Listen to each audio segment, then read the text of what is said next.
Hello and welcome to Tokyo CP and welcome back here to what is now the third podcast on the channel. Thanks a lot guys once again for tuning in. Thanks a lot as well for all of your kind comments after the last podcast. I really enjoyed doing them. I think it's a great way of, just expressing some opinions in a bit more detail and going over things a little bit more thoroughly. And if there is anything that you ever want to ask, please make sure you let me know down in the comments and I will always try to include it in videos to come. But basically what I thought I would do is basically release this video before the Super Cup comes out, and of course that's on Sunday against Real Madrid. Very, very important games psychologically, mentally ahead of the new season. Very important competition for us, even if it doesn't mean that much in terms of the actual trophy that we're playing for. The Super Cup isn't that highly regarded in Spain, but like I've said before, any Clásico you want to win and there's no difference at all in that game. So what I thought I would do is bring out a video before those games and basically discuss our expectations for the season going forward. And what I mean by that is what we expect to achieve as a club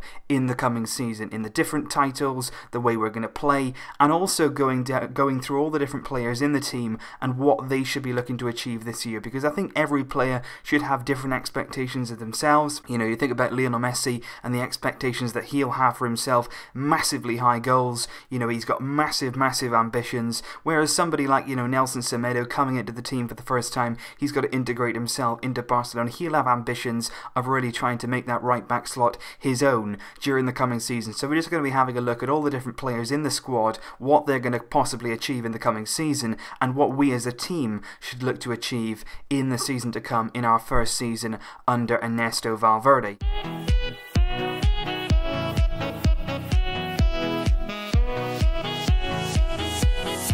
So basically what we're going to look at first of all is what are we going to aim to do in the coming season? What type of trophies are we going to look to achieve? And I always think as any Barcelona coach coming in for the first time, you've got to have reasonable ambitions. We can't really expect a treble out of Ernesto Valverde. Of course it does happen. You look at Pep Guardiola's first season, fantastic success. The same happened with Luis Enrique, because what happens is a new manager comes in, the motivation in the camp rises, you all want to go out there and prove to the new coach that you deserve your place in the squad, that you deserve to be playing for him and playing every week, and that happens. There is definitely an effect of bringing in a new coach, and that is why I feel, although I did appreciate what Luis Enrique did during his time here, it was probably best for all parties, himself included, because the Barcelona job is extremely demanding. So it was about time for him to step aside and let somebody else come in with some new ideas and just some new motivation for the squad moving forward. I think Ernesto Valverde in pre-season has come in and he's shown those new ideas. You've seen in his matches the different things he's trying to implement. The pressing from the front, of course,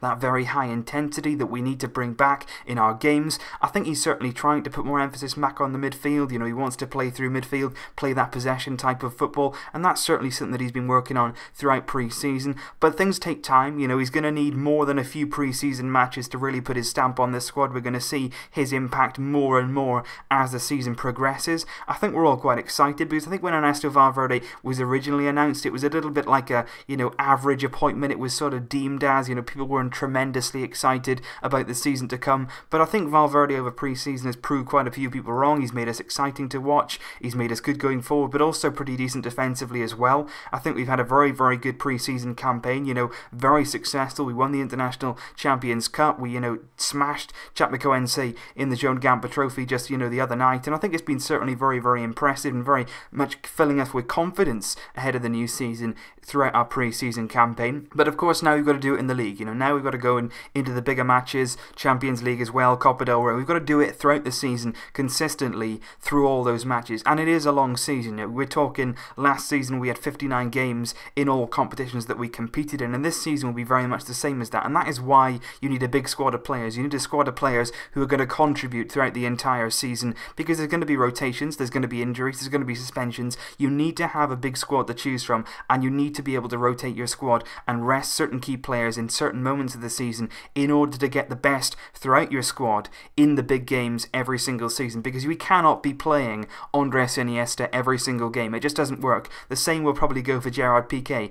you know, you need to know when to rest your players, and that's where Ernesto Valverde is certainly going to come into his own. He's got to have full control over this squad. He's got to command that dressing room. He's got to say to maybe Lionel Messi at times, you know what, you need a rest. And it's difficult because these top players, these fantastic professionals, they don't always want to rest. You know, they want to play every game. They want to be scoring the goals. They want to be playing their part in these victories. They don't always want to sit on the sidelines and watch. You've got to take a big character. I think when Luis Enrique came in, he did that extremely well. He was a big character in the dressing room. He was very, very strong, very set in his ways, and I think that worked well with resting players. Valverde's got to be the same. We've got to get that rotation there. Some players are going to have a rest at times, even if they don't want to, so they're fresh for the very big games, you know, and the latter stages at the end of the season. You know, you've got your big Champions League games, you've got your decisive league games. You need your players to be fully fit come that stage of the season. So I think Ernesto Valverde has to manage the squad, he has to manage the minutes, and he's got a lot of staff that will help him do that. You know, the players all wear these vests now, which track the minutes, you know, how the body is feeling, how the body's recovering after matches,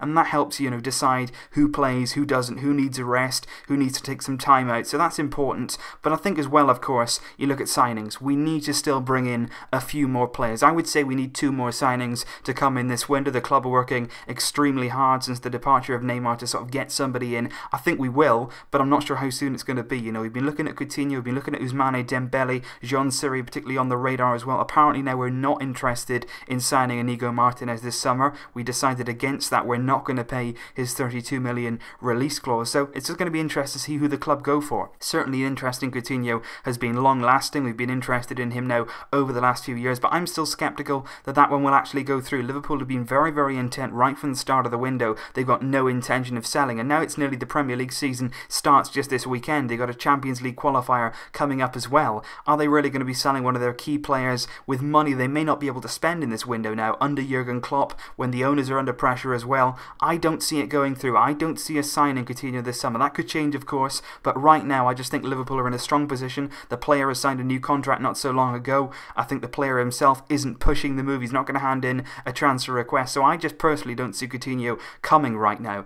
As for Ousmane Dembele, a little bit different. I think that he will end up joining Barcelona. I think we're going to have to pay big bucks for him. I think that, you know, the fee is going to be very, very high indeed, but that's the market we're in. You know, you've got to adjust to your circumstances. We received an enormous amount of money from PSG for Neymar, and we've got to go and spend it now. At the end of the day, clubs know that we got the money. They're raising their prices. It's unfair. There's nothing we can do about it though. We're in this market. We know what we're in. The prices are inflated, but at the end of the day, if we really want Dembele, if Valverde believes in him, wants to bring him into the team, then it'll happen. You know, I think we'll get him because Dortmund, I feel, are open to the sale. You know, it's not like Liverpool where they just shut the door. They don't want to sell their player. They're adamant he's not leaving. Dortmund have never said, you know, Dembele's not for sale. He is up for sale for the right price, and that's the very important point. You know, Dortmund will sell if we offer the amount of money that they want, and that's the important moment, and that's the important thing the club have to do very, very quickly. Pay the money. If you want the player, just get the deal done, because these games are so important, the likes of the Super Cup, and then we got the start of the La Liga season, so it's coming in on us very, very quickly, and we still need to get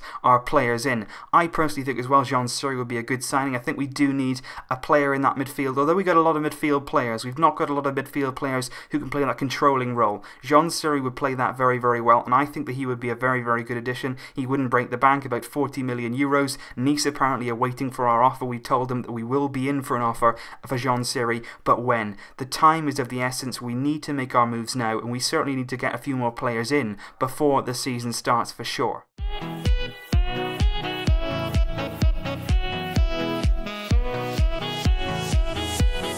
But what I wanted to do is particularly have a look at the players and, you know, what are they going to give in the coming season? Because as much as you can talk about Ernesto Valverde and as much as you can talk about, you know, Barcelona coaches, what they can bring to the club, the most important thing at the end of the day is the players. They will eventually decide his fate on whether he's a success or a failure at this club. How he manages them is important. How he motivates them is so important. That's a vital part of any Barcelona coach's job. But at the end of the day, the players go out on the pitch and they will decide the matches this season. I think we got the squad to compete. I think, you know, people people are saying, you know, Real Madrid are streets ahead of us, you know, PSG are challengers. We've got as good a squad as anyone. Even without Neymar, there's players in this squad which you would think, you know, these are top quality players, fantastic players in their position, and we've got a lot of young talent as well, players that could really emerge this season and make a name for themselves if they get the minutes, if they get the chances, and certainly if they can take them. So certainly going from a goalkeeper's point of view, Marc-Andre ter Stegen in his first season at the club, you know, he was interchanging with Bravo, he was trying to get a feel of it, he won the Champions League of course, he was fantastic in that campaign,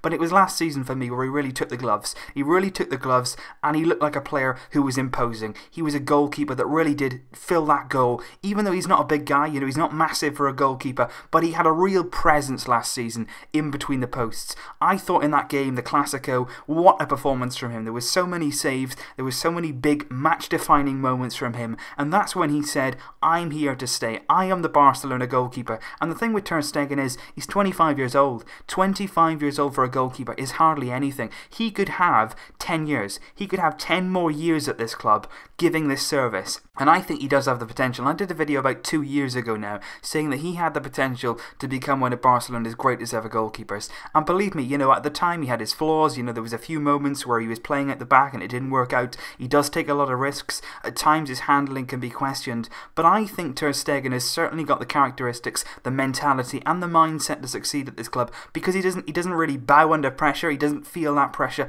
because at Barcelona, when you're a goalkeeper, all the pressure is on you at times, because at some point you can be 70 minutes without touching the ball and then you've got to make a save out of nowhere. You've always got to keep up that concentration, and of course playing at the back as well, sometimes you'll be on the ball, you'll be impressed by the opposition, the pressure is very much on you. Ter Stegen can deal with that brilliantly, and I thought last season he was outstanding. He played really, really well in the league. He was a massive part, you know, of the team in the league that took Real Madrid all the way. 46 appearances he made last season in all competitions, and I did think that was by far his best season at the club in terms of the presence that he had in goal and the way that he conducted himself in matches. He had a really good season, and I really do think that he's growing. You know, you saw him at the Confederations Cup this summer as well for Germany. He's growing in stature, his presence is growing in the game, and I think we've got a really, really top goalkeeper on our hands here. He's still pretty young in goalkeepers terms, and the 12 million euros that we'd paid Borussia Mönchengladbach for his signing is looking an absolute steal. What a brilliant player. I think a big season coming up for him. It could be one that defines,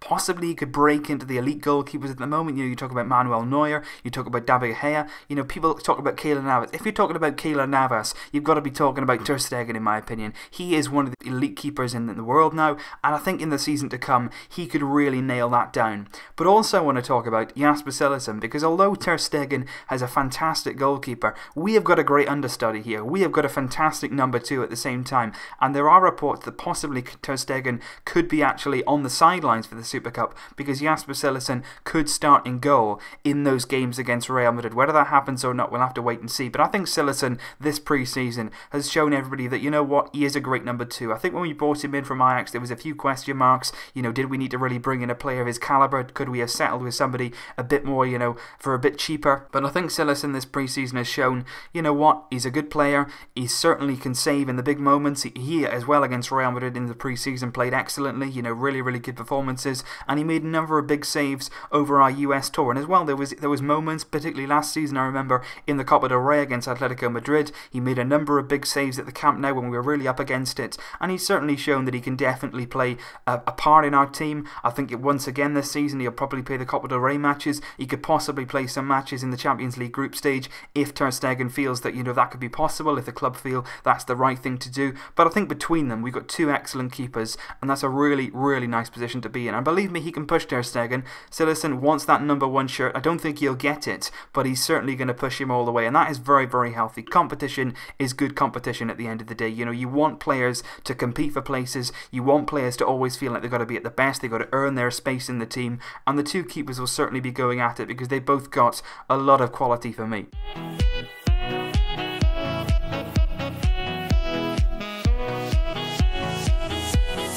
And then, in terms of a right-back position, you're talking about the new signing Nelson Semedo, you're talking about Alex Vidal. I don't think that we'll see Sergio Roberto at right-back at all this season. Last season and the season before that, he certainly played a part there. He was impressive when he tried to fill in at right-back. There was times when he was exposed at right-back, Sergio Roberto, but that was kind of expected. That's not his position. His natural position is in centre midfield, like I'm going to discuss in a few minutes' time. So I don't think we're going to see him in the right-back position in the season to come, but we will certainly be seeing new signing Nelson Semedo there, and he will be competing for that role with Alex Vidal, who, by the way, I think he deserves a special mention. I think he fought back fantastically from his injury at last season. He did make a brief appearance in the Copa del Rey final against Alaves. That was a great moment for him because he got injured, that serious leg break against Alaves in the league. It came off the run as well. Alex Vidal was on very, very good form, and then that injury came, and it was really, really disappointing for him because he'd worked so hard to get this chance at Barcelona, and it was a real shame that it didn't work out for him because of that injury. But he did make his appearance at the end of last season. Throughout pre-season, he's got quite a few minutes as well, so once again, he'll push Nelson Semedo for that first team spot, but I do believe over the course of the season, Semedo will establish himself, he'll grow into the role, he'll sort of fit into Barcelona, and he will definitely make that right back slot his own. So far, we've seen him in a number of games, not for a long period of time. He's made a few appearances here and there during pre-season for a number of minutes, not all the time playing, under Valverde, but I think over the course of the season, he'll get more and more time to show his quality. I think he's got electric pace, he's very, very good down that right-hand side in terms of defensively and offensively. I think he can start linking up with Lionel Messi on that right-hand side. It's definitely possible that he could play a bigger part in our attacks going down that right as well. He's certainly a player that can fit our philosophy. He's certainly a player that fits our style of play, and he's a great fullback for us. That's what you want in your fullback. You want energy, you want them to have a good first touch, you want them to be good on the ball, and of course at the end of the day you want them to be able to defend as well. And I think Nelson Semedo has got all the tools to succeed at Barcelona, and I certainly think a big season could well be coming from him after his €30 million signing from Benfica this summer. And I think looking back on it, you look at Kyle Walker to Man City, Benjamin Mendy to Man City, both of those around 50 million, the mark, the transfer fee. So I think looking back on it, 30 million for Nelson Semedo could well work out to be an absolute steal come the end of the window, and of course looking back on it in years to come. In terms of the left back position, I think Jordi Alba and Lucas Digne will once again compete for the left back role. It was quite interesting last season. Luis Enrique adopted quite a few times to go with the back three, and Jordi Alba did find himself on the bench. He did come out afterwards. He said he wasn't happy with the time that he spent on the bench. So I think certainly we're expecting a big season from him. He wants to come out, he wants to prove himself, he wants to show why he should be in the team, why he has been in the team for many, many years since rejoining the club from Valencia. And I think it's important for Jordi Alba. He's 28 years old now, he's in an important stage of his career. I think he needs to show consistency, and the most important thing you want to see from him is his final ball, because he's fantastic, isn't he? Getting forward, getting back, he's got electric pace, he's got so much energy to that left hand side. But what you want to see from him is a little bit of consistency in his final pass. When he gets into those areas, just take a few more seconds, have a little think about what you're going to do, and then play your pass. Because I'm actually quite a big fan of Jordi Alba. A lot of people think that he's a little bit suspect defensively, which I do agree with. He could definitely work on the defensive side of his game. But in big games, he's got the pace, he's got the energy, he's got certainly the drive down that left hand side. A real asset for us. I think he could link up quite well with Gerard Deulofeu as well. We saw him against Chapecoense. The link up on the left hand side was good. I think of course depending on the left winger that we bring into the club, the left winger that starts the season, it'll be interesting to see what sort of combination play those two have. But in terms of Lucas Digne, he's a player that came in last season. He didn't play an awful lot under Luis Enrique. The times that he did play, I would sort of describe him as quite solid. He was quite decent. I don't think there was any star quality about him, but he certainly didn't make too many mistakes. He's certainly a good backup for Jordi Alba, but you want to see Lucas Digne doing everything he can to sort of challenge for that first team place. When he gets his chance, try and make an impression. And I think Lucas Digne is still young enough. He's still a player that could improve. He's only 24 years old, so there's a lot of years left in him. There's a lot of time to improve, to gel, to integrate into the Barcelona team. You look at last season, he only made 26 appearances in all competitions. That's, throughout the cups as well. So he's certainly got a lot more to prove this season, and hopefully he does get a bit more time on the pitch to show that worth to the team. And now it's quite the interesting debate, because at central defence we've actually got quite a few decent options this season. I think going into the season we're looking quite strong in that department. Of course we were linked with Inigo Martinez, which I mentioned earlier on. Apparently now that we're not going to pursue him, even though it looked like we were on the verge of signing him. There's a lot of reports now saying that we've chosen not to go there, not to pay that 32 million. We may need that to bring in players in other areas. But in terms of the centre defenders, we've got Gerard Piqué and Samuel Umtiti. I think those two will definitely be the first choice. In the big games, when they're both fit, you will play Piqué and Umtiti, because I think those two, certainly as a partnership and individuals last season, season were both excellent, particularly Umtiti. You look at him, first season, he's still young, you know, people underestimate that, but he's still just 23 years old, and he came in, a massive club. He wasn't expected to play as many games as he did last season, but he came in and he was fantastic. He coped under pressure, he was brilliant in terms of playing at the back, our style of play, everything suited him. And you've got to remember, he was signed for 25 million euros. What a fantastic deal that was to bring him to the club. He ended up playing 43 appearances last season in all competitions, and he was excellent. One of the best players of our season, I would say, and I expect a lot from him coming up. You know, I think Valverde will certainly see a lot in him. I've seen a few reports that said Valverde doesn't really think that he's the real deal at centre-back. That's complete nonsense. Valverde doesn't think that. There's nobody who would think that right now. Umtiti is the future of our defence. He's left-footed, he plays nicely as a left centre-back. Alongside Gerard Piqué, he is a big player, and I would expect more big things from him coming up in the recent season. But what I would say about Gerard Piqué, like I mentioned earlier on, he's 30 years old now. I spoke last time out, you know, he's had a few problems with his hip, a few injury problems. I wouldn't expect him to play every game this season. Last season, he only managed 41 appearances, which was less than Umtiti. So he's not going to play every game, but in the big games, when he's fit, you'll want to play him. He's a leader on the pitch. He's certainly an orchestrator at the centre of that offence. You know, guiding Umtiti through the games is what he was trying to do. He's very good in the air, of course. He's good in the tackle. Everything about Piqué you'd want as your centre defender. And of course, he's a threat going forward as well, from corners, from set pieces. We saw him score the winner against Real Madrid in pre-season. So Piqué is set for another big season at the club. It's another big season, though, in terms of the fact that he has to be a leader on the pitch, in the dressing room. He's very much a senior figure at Barcelona now,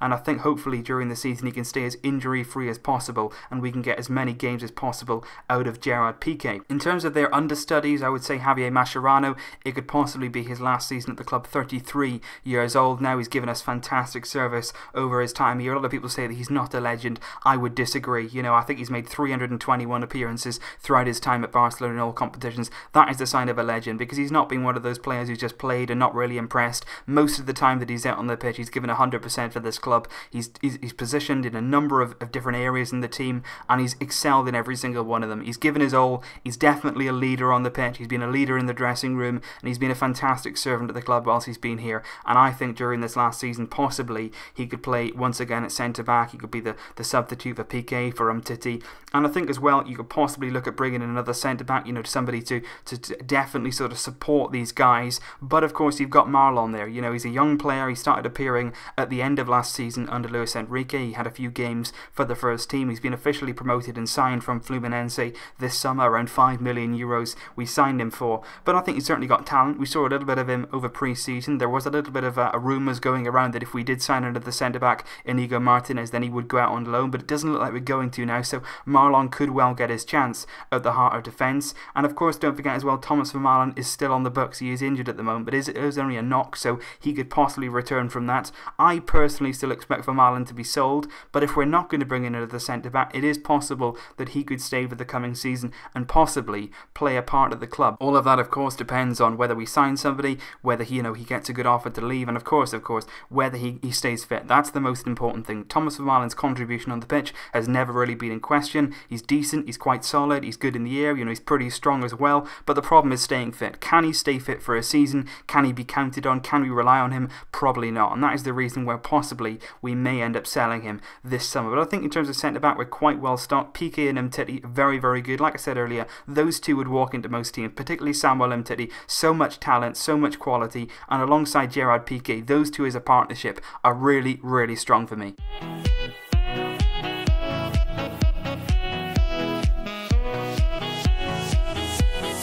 And I want to discuss our defensive midfield options, because I think, of course, in the recent seasons, Sergio Busquets has been absolutely sensational. I think he's one of the most underrated players on the planet. What he gives to us in that midfield role is very underrated. He's the player that's always there when you need him. When you need to give the ball, he's there. When you want to take the ball under pressure, he's there. He controls that game from the deeper position, and I think he gives us something quite unique in that role. And that is why it is so difficult to find somebody who's kind of that same role, who can play that same way that Sergio Busquets does. But we have to find somebody, because like Piqué, he can't be expected to play every single game. You know, he's 29 now. He turned 29 just in July, so he's not at the end of his career. Don't get me wrong, he's not at the end of his career, but you still need somebody there to take that pressure off him. He can't be expected to play every single game. You know, people need a rest, and that's why it's so important that I think we keep Sergi Sampa this summer. I think it's been rumoured a few times that he could be loaned out, but that's not what we should be doing. He has definitely got the game, he's got the style, he's got the characteristics, and he's 22 years old now. He needs football, he needs regular time, and he can do that here. We can give him the game time as a substitute for Busquets, and at the very, very least, he deserves a chance. He's waited for it, he's been on multiple loans, he's come up through the La Masia system, he's played for Barcelona B for a number of times. It's come to the stage now where he deserves a first team chance. In this moment, he can come in and replace Busquets. There's no doubt about that for me. He can come in and certainly learn from him. That's the most important thing. Keep him at the club, he can learn from Busquets, he can learn from the players around him, and he can grow into that role. We saw it in the first game of pre-season against Juventus. He certainly has the qualities. You know, he's good on the ball, he can accept it under pressure, he plays in the same way that Busquets does, so I just don't understand why we wouldn't give him a chance. The very, very least he deserves is a chance in this team, and I really do hope that we keep him here. Don't send him out on another loan, certainly don't sell him. What we need to do is keep him in the squad. When Busquets is tired, he'll get his chance. In the games where we're expected to win, he can get a chance. When we're rotating, give him a go and see what he can do. If he doesn't perform, then fair enough, you've tried it, but I think he will. I think he'll grow into the role, he can accept the pressure, he can accept the responsibility, and I think Sampa, if he's given the chance, could have a breakthrough season at Barcelona. There are a few other players that I think could play in that deeper role against the lesser teams. The likes of Sergio Roberto could certainly play there and fill in there if he needs to. I think Andre Gomes a few times has used there last season in that deeper role, breaking things up and then playing those small passes, because I think Andre Gomes is probably better a little bit deeper, where he doesn't have to play the longer passes, where he doesn't really have to sort of be out of position. He's very, very central there. He can only play the short passes, and that quite suits him quite well. So if we do need to, there are other players that can play that role. But I think in terms of central midfield, I mentioned it earlier on, I actually think that we have a number of good options in centre midfield. We're not short on options there at all. The only thing we do lack, like I said earlier on, is that controlling type of midfielder. But in terms of that, everywhere else, we're very, very well stacked. You look at the sort of starting roles. Iniesta, when he's fit, when he can possibly play, he will do. When he's fit, he's in the team. There's no doubt about it. 33 years old or not, Iniesta plays. He's still got the quality. You see it in the big games. He will come good. You know, in the Clásicos, in the big Champions League matches, Iniesta performs. Do not tell me otherwise, because he's a great player. Whether he's old or not, he's still got that brain, he's still got that vision, and he still does everything at his own pace. He's never relied on pace. He's never been one of those players who's all about athleticism. It's all what goes on in his mind. He's still got that fantastic touch. He can still dribble his opponents. There's nothing that's stopping Iniesta playing in the big games, and when he's fit, he should play. The problem for us is, at 33 years old, he's not going to play every game, nowhere near it. He's certainly only going to play once per week. That means we need somebody to step into his shoes. We need somebody to step up, and that goes to Denis Suarez, possibly Carlos Alenia. Somebody like that needs to really have a breakthrough season in that midfield area. They really, really do need to. You look at somebody like Rafinha as well, possibly Sergio Roberto. They all need to sort of step up and give something and prove that they can take on this mantle. They can take on the responsibility of playing in the Barcelona midfield.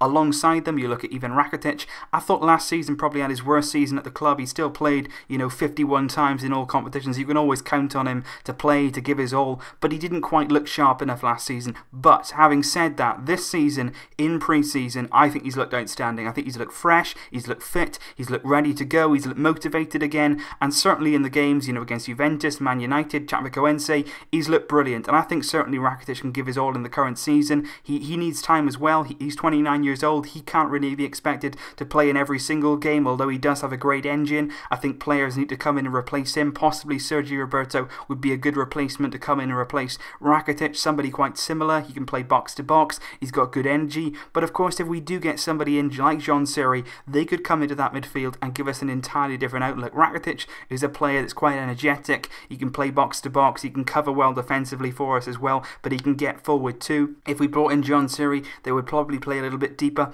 a little bit slower perhaps, but they would be able to control the game, sort of take the pressure off us, take the weight off us, and that's what I would like to do. I would like to have those options. I'd like for Valverde to be able to sort of pick which sort of style that he wants to go with on the game-by-game basis. If we need to open up defences, maybe play somebody like Seri to sit deep and pick the passes, but if we need somebody who's going to sort of go at it and really go for the opposition, bring in somebody like Rakitic who's really going to take the game to the opposition. So I think it's important to have those options. I think we've got them in midfield. I mentioned Carlos Alenia earlier. I really do hope that he has some games in the coming season. I think he's got a lot of talent. He's got a fantastic first touch. His dribbling is outstanding. And if there was one player in this team that I would say, look, he's sort of in the Iniesta kind of profile, it would be him. He has everything he needs to succeed at this club. All he needs is a few chances. I think it's a big season coming up for him. He is currently still registered as a Barcelona B player, but I do expect Valverde to use him in the first team on a number of occasions. I mentioned Denis Suarez earlier on. He could be played in the centre or from the left.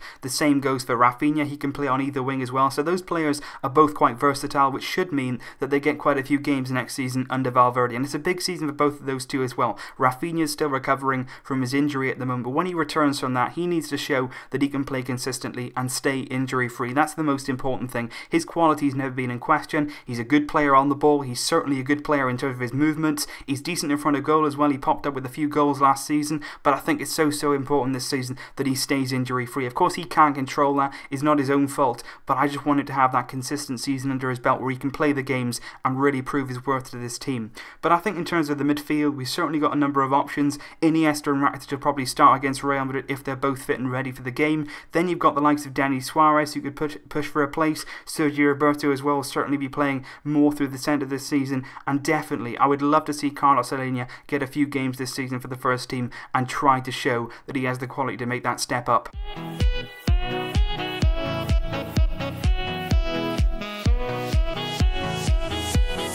And then, of course, comes the big questions, and that is all about the front three. And those are definitely the players for me which will define games for us. At the end of the day, even if Valverde places a lot of trust in that midfield, and I hope that he does, I hope that we play out through midfield, I hope that we can introduce this sort of passing style of play. That's what we should be doing. That's the Barcelona way. But at the end of the day, it's always been the front three that have to be decisive. If we're going to win the trophies, if we're going to challenge for the very best, we need to be finishing those chances from the front, and we need to be scoring goals. It's always been the case. Even when you had Busquets, Xavi, Iniesta in that midfield running the game, you still had the likes of Messi, Eto'o, Henry. You know, those are the players that will give you the games. They will give you the goals to win the games, and that's so important, and it'll be no different this season. And that is where I think we can't get too down about Neymar leaving. Of course, it's a big loss. He's a player that was a tremendous player over his time here, but at the end of the day, he's gone now. He's gone. We've got to move on from that. Hopefully, we'll bring somebody in to replace him. But even if we don't, we've got the tools here to succeed. It doesn't always have to be three major stars in that front line. It's never been that way, because at times, you know, you look at the front line,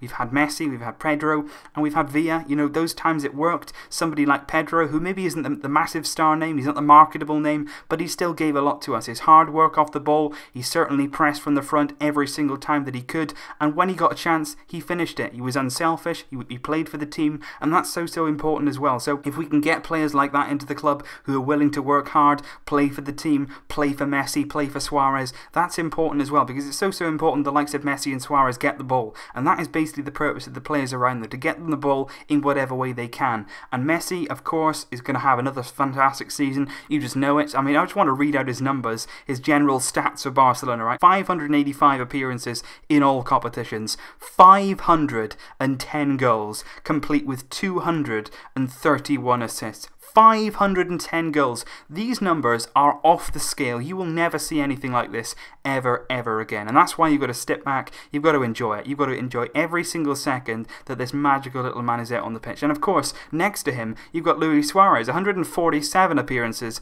in the Barcelona colours, 121 goals, 70 assists. Even his numbers are completely off the scale as well. So between them, there's no doubt we can get the goals. I don't doubt that for a second. What I do want to see is somebody on that left-hand side who's able to facilitate that, whether it be Delaney, who he certainly saw against Chapecoense, could play that role. He can play on the left. He certainly showed that he's willing to be unselfish, that he's willing to work for the team. That could certainly be a success for him. Whether we bring in Ousmane Dembele, we'll have to wait and see, but if we did, he could fill in on the left-hand side, even though it's not his natural side. He usually plays on the right, but he could play on the left. He could adapt. He could certainly fit that role. He's got a lot of pace. He's got a lot of good first control, and he does score as well. But the most important thing with Dembele is he loves to to assist. He loves to create chances and to set up goals. That's what we would need with Messi central, with Suarez central. Those are the players that you need to be given the chances to, because they can do the damage. In the big games, they will win you the games. You've just got to make sure that you're giving them the chances and doing the off-the-ball work that maybe they won't do all of the time. And that's what's important. We need players who are going to give everything to the team, who are going to fit the system. It's not all about star names. It's not all about big players. You've got to have players that fit the coach's philosophy and do what they need to do, understand their role on the pitch as well. So in terms of that, you look at Arda Turan, he could possibly play from the wings in the coming season, but I think the most likely thing for him is the fact that he's going to leave the club. He's probably going to head back to Galatasaray on loan. 2.5 million loan fee is being offered by them. That'll probably be accepted, and Arda Turan will go back to Turkey for the coming season. That could possibly turn into a permanent move in the future, who knows. But what I want to talk about as well is Paco Alcácer, because of course last season, he didn't play an awful lot of football. He made a lot of appearances towards the end of the season when he started to look a bit more promising, when he started to have a little bit of confidence about his game. He only made 27 appearances last season in all competitions following his €30 million move from Valencia. In that time though, he did get 8 goals, one of them in the Copa del Rey final. That was a really nice moment for him, I think, which is a big moment for him in terms of his confidence. I think that's so important, because I think he could definitely play a part in the coming season, because Suarez himself now, 30 years old, he's not going to play every game. We will need to rotate, and when we do, Paco's going to be the man we're going to turn to. I think Munir could leave the club. There was a lot of talks today with Roma. His agent confirmed that Munir would definitely entertain a move going to Serie A to Roma, so he could be on his way out of the club. So it's all going to be on Paco Alcácer to come in and to replace the likes of Luis Suarez. If Messi is rested, possibly Alcácer could come in there as well. But in terms of a centre forward, you need goals, you need games, you need chances, and when they come to you, you've got to stick them away. And that's what Paco Alcácer has to do. When he plays, he needs to try and make an impression. He's still young, 23 years old. He's still got the time to improve, but I think he's got to take those chances when they come to him, because then he can keep that confidence going. The crowd can get behind him. Certainly his teammates have given him the chances. He just needs to make sure that he takes them in the coming season, because I do believe he's got the style to succeed here. He makes good runs, he's good off the ball, he understands our style, he's still young enough to improve, to adapt, and I think he's still doing that, and we want to see what he can do in this coming season. It could be a big season for him, and it is a big season for a number of players like that. You look at Alcácer, Andre Gomez, it's a massive season for him. He's got to adapt, he's got to show what we paid for him, he's got to show his worth. Lucas Tinea, I spoke about earlier, he needs more games, he needs to prove his worth as well since signing here. There's a number of players that need to show this season that they've got what it takes to play for Barcelona, and that will be the driving motivation behind the season to come under Valverde. You've got players there who should be busting everything they've got on the pitch, giving absolutely last sweat of energy, trying to succeed. That's what we need. We need that passion, we need that drive, we need that work ethic to succeed in the coming season, and that is why I would say our season expectations should be everything, as it should be every single season. We are an elite club, we are Barcelona, and for that reason we should be challenging for the highest. The very, very best is what we'll be aiming for. All trophies, Champions League, La Liga, Copa del Rey, we need to win them all, and it starts with the Super Cup against Real Madrid. We play them this Sunday, 13th of August. That's at the Camp Nou in the first leg, and then just 3 days later, on the Wednesday, we go to the Bernabeu for the second leg of the Spanish Super Cup. Massive, massive games. We need to win them. We need to certainly be competitive to show Real Madrid we've got what it takes to beat them. We've got to put down a marker. We've got to lay a psychological blow on them during the first competitive matches of the season. It's so, so important that we start with a win, to start that confidence, start that momentum under our new coach Valverde, and it's so important for him too to get that first title of his managerial career here. And then just 4 days after that game, on the Wednesday, on that Sunday, the first game of the La Liga season starts. Barcelona take on Real Betis at the Camp Nou on the 20th of August. That is when the season starts, and that is when the hard work begins. And believe me, I'll be doing a podcast every single week of the La Liga season, covering each game and letting you guys know what's going on. I will also be doing a podcast before the season starts, after the Super Cup, to talk about what's happened and to look at the season coming in La Liga, game by game, looking at where we need to pick up points, looking at where possibly is going to be tough games for us, and looking as well where those big decisive Clásicos could come into play in the coming season. So there's lots more going on here. There's going to be lots more podcasts, lots more videos coming up on the channel, guys, as the season is getting ever closer now. I'm really, really hoping that we can definitely challenge for everything, that we can get the signings in that we need, and we can then have a competitive squad to go forward into the season with everything that we've got. So leave your thoughts down below, guys, on the podcast. Like I say, thank you very, very much, of course, for all of your kind comments over the last few videos that I've done. I've really enjoyed doing the podcast and talking with you guys. Of course, like I've said before, I'd like to get this onto SoundCloud SoundCloud and other devices and different platforms in the future. For that, I've set up a Patreon account, which a few people have contributed to, so I really do appreciate that. And I'm about a quarter to a third of the way there now with your contributions. So thank you very, very much. Hopefully they can continue and we can get this podcast on SoundCloud, on iTunes, on Spotify, whatever you guys want in the new season, if those contributions can continue. So thank you guys for your help. I really, really do appreciate it. I appreciate all your comments here every single time. I'm working hard with the videos. It's been a mental summer. Thank you guys for sticking with me and sticking with the club. It's a big season ahead, but I think we can challenge on all fronts under Ernesto Valverde, because don't forget, we have Lionel Messi. See you next time. Vesca! El Barça!